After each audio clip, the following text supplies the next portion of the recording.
sa mga kabataan dyan na nagsisimula pa lang sa sa ganitong pag-gym, papaganda ng katawan, gawin yung inspirasyon yung yung mga malalaking katawan.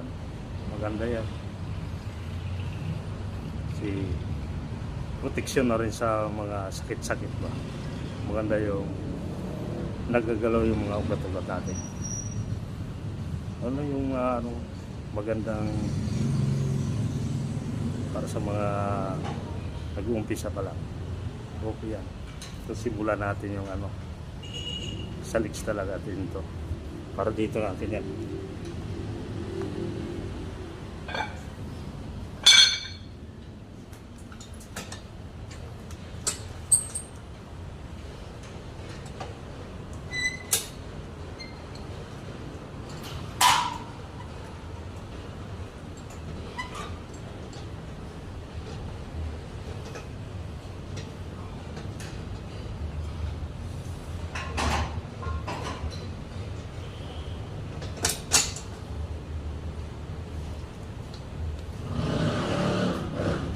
Di baling magaan yung binubuhat mo, basta damihan mo lang para yung equivalent no, mabigat man o malaki, mabigat man o magaan yung kinira mo, halos parehas lang sila dalawa. Pag dinamihan mo yung magaan, pag mabigat, mabilis mangalay yung muscle natin pag sa sobrang bigat na siya.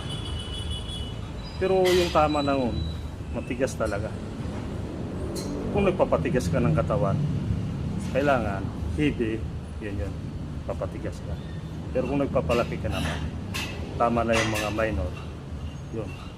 Lalo na pag mga halimbawa, edad mo 20 pataas, huwag ka muna magbuhat ng masyadong overweight sa'yo.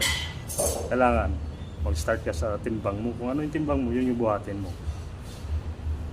Baka hindi mo pa mabuhat yan.